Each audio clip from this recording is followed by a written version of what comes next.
Hi friends, నేను మీ ఇమ్రాన్ని. మరి ఈ వీడియోలో మనం పార్ట్ 2 వీడియోగా చూసుకుంటున్నామండి. ఇంతకుముందు పార్ట్ 1లో వాక్య యొక్క పరిభాష, డెఫినేషన్స్, వాక్య యొక్క ప్రయోజనం గురించి మాట్లాడుకున్నాము. ఈ పార్ట్ 2లో వ్యాకరణ సంబంధి విశేషతల గురించి, వాక్యలో వ్యాకరణ సంబంధి విశేషతల గురించి, అలాగే వ్యాకరణ సంబంధి భేదాల గురించి ఈ పార్ట్ 2 టాపిక్లో మనము చెప్పుకుందాము. వాక్యకి व्याकरण संबंधी विशेषताएं। वाक्य की व्याकरण संबंधी विशेषताएं 3 प्रकार के होते हैं, जो एक आकांक्षा, 2 योग्यता, 3 शब्दक्रम। आकांक्षा, योग्यता, शब्दक्रम वाक्य का विशेषतలు వ్యాకరణ సంబంధి విశేషతలు అండి. వాక్యకి వ్యాకరణ సంబంధి విశేషతలు వేరు, సాహిత్య సంబంధి విశేషతలు వేరు. అందులో ఇప్పుడు మనం వ్యాకరణ సంబంధి విశేషతల గురించి మాట్లాడుకుంటున్నాము. 1 ఆకాంక్ష, 2 యోగ్యత, 3 శబ్దక్రम. ఒక్కొక్క దానికి విడిగా చెప్పుకుందాం. एक पद पढ़ने या सुनने के बाद वक्ता या लेखक के विचारों और भावों की जानकारी प्राप्त करने के लिए श्रोता या पाठक के मन में दूसरा पद सुनने या पढ़ने की जो स्वाभाविक उत्कंठा उत्पन्न होती है उसे आकांक्षा कहते हैं. ఇక్కడ ఆకాంక్ష అంటే ఏంటంటే, ఎవరైతే చెప్పేవారు ఉంటారో లేకపోతే రాసేవారు ఉంటారు. వక్త అంటే చెప్పేవారు, లేఖక అంటే రాసేవారు, శ్రోత అంటే వినేవారు, పాఠక్ అంటే చదివేవారు. అంటే పుస్తకాలని రాస్తే చదివేవాళ్ళు, చెప్పేటప్పుడేమో వినేవాళ్ళు. అంటే ఇక్కడ వక్త లేదా రైటరు లేదా స్పీకరు, వీళ్ళిద్దరూ అంటే సరే ఐదర్ రైటర్ ఆర్ స్పీకర్.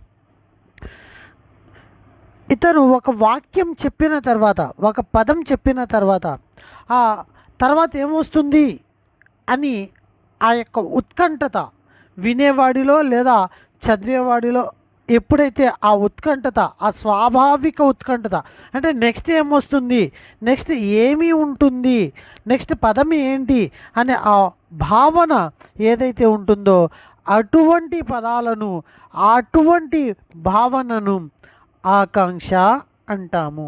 ఆకాంక్ష అంటే ఒక పదము చదివిన తర్వాత దాని తర్వాత ఏమొస్తుంది అనే మనలో ఏర్పడే ఆ ఉత్సుకత ఏదైతే ఉంటుందో అట్టి పదాలు. అలాగే ఒక పదము విన్న తర్వాత మరి నెక్స్ట్ పదం ఏమొస్తుంది అని చెప్పి ఏదైతే మనలో ఉండే భావన ఉంటుందో అట్టి భావనను మరి ఆకాంక్ష అంటాము. మరి योग्यता అంటే చూడండి, जिसके द्वारा वाक्य का अन्वय करने के उपरांत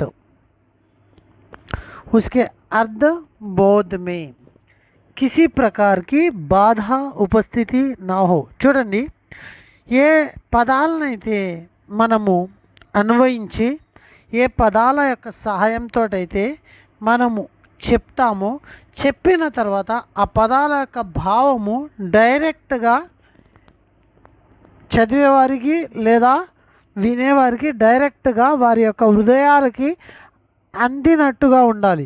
బాధ ఉండకూడదు, అంటే ప్రాబ్లంగా ఉండకూడదు.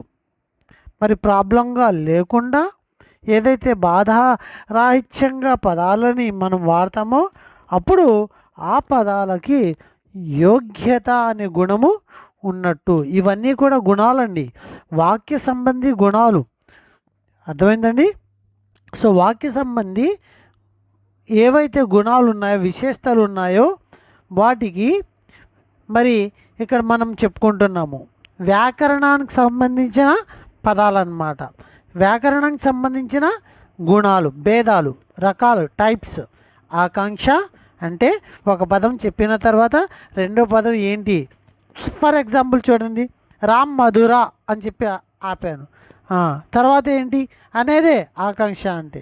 మరి ఇక్కడ ఏంటి, చక్కటి భావాన్ని, అర్థాన్ని క్లియర్ కట్గా అందించే విధంగా ఉండే పదాలు ఏవైతే ఉంటాయో వాటిని యోగ్యత అంటాము.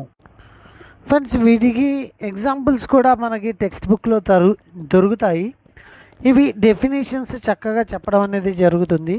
దీంతో పాటు మీరు ఎగ్జాంపుల్స్ కూడా ఒకసారి చూస్తే ఆ ఎగ్జాంపుల్స్ చూసిన తర్వాత అంటే ఇది అర్థం చేసుకోవాలి ముందు. సో వాక్య సంబంధి, వ్యాకరణ సంబంధి, భేద్, ఆకాంక్ష, యోగ్యత, శబ్దక్రమ్ పదాలు కూడా ఇష్టం వచ్చినట్టుగా ఉండకూడదు. మన వ్యాకరణ సంబంధి రూల్ చూడండి. वाक्य का तीसरा प्रधान गुण है शब्दक्रम। आकांक्षा और योग्यता के रहने पर भी वाक्य में शब्दों का क्रम न रहने से वह पूर्ण अर्थ का द्योतक नहीं हो सकता।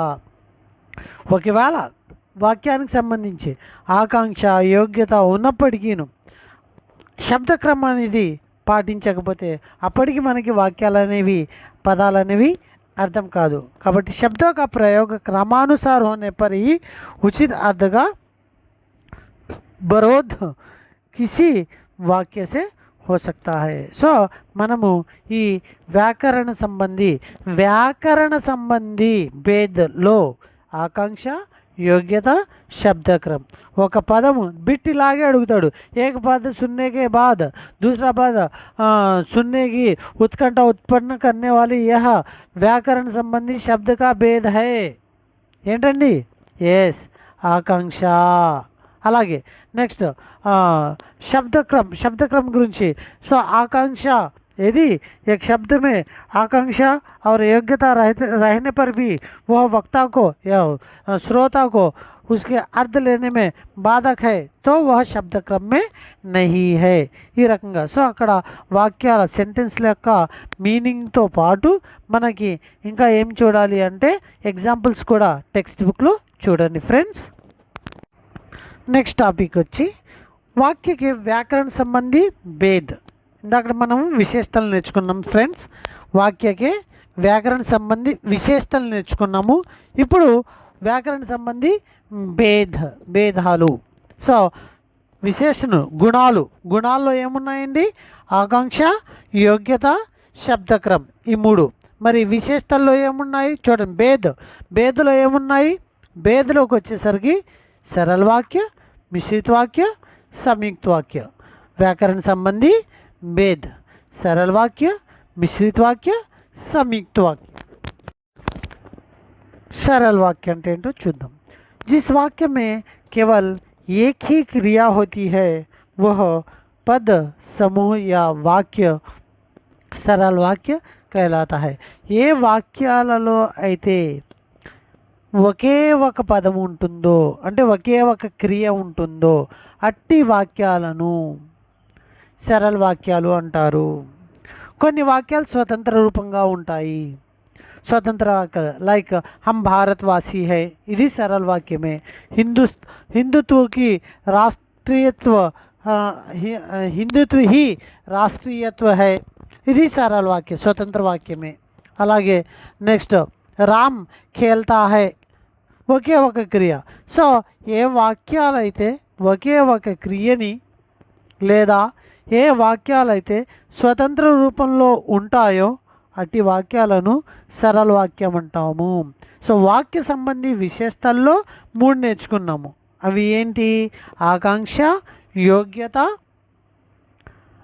శబ్దక్రమ్. అది కూడా వ్యాకరణ సంబంధి విశేషతలు, బాగా గుర్తుపెట్టుకోండి.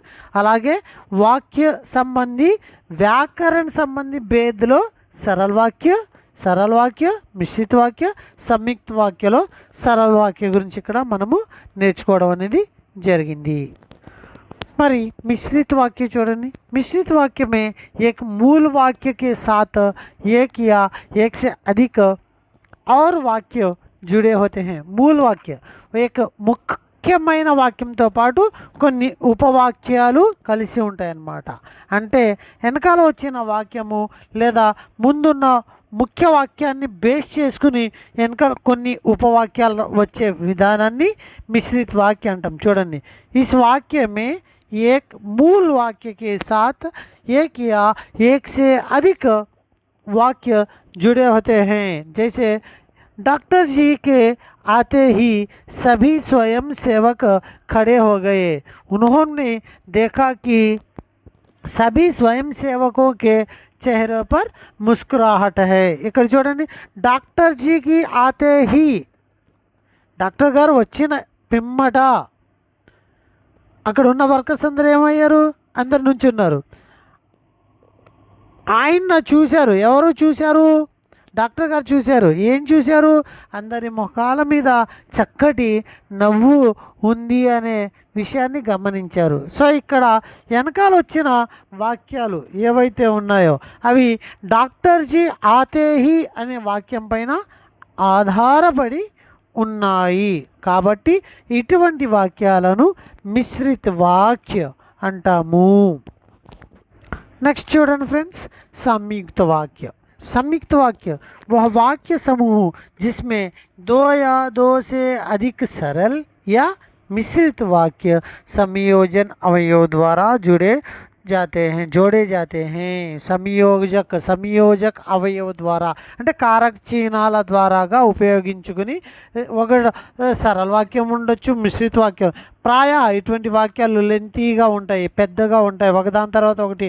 అంటే రామ్ ఆయా థా और खाना खाया था, राम गया था, राम खेलता था, सो वह खेलने लगा, वह खेलने के बाद वह सोने लगा, సో వహ ఖాతే హువే టీవీ దేఖనే లగా, అతడు తింటూ టీవీ చూస్తున్నాడు. సో రెండు క్రియలు చేసేది, రెండు లేదా అంతకంటే ఎక్కువ క్రియలు ప్రధానంగా ఉండే వాక్యాలు ఏవైతే ఉంటాయో, లేదా రెండు సరళ వాక్యాలు లేదా అంతకంటే ఎక్కువ సరళ వాక్యాలు ఉండే ప్రధానమైన రూపాలు ఉండే వాక్యాలు, అలాగే రెండు లేదా అంతకంటే మిశ్రిత వాక్యాలు, అంతకంటే ఎక్కువ మిశ్రిత వాక్యాలు ఉంటే అటువంటి వాక్యాలని సంయుక్త వాక్యాలు అంటాము.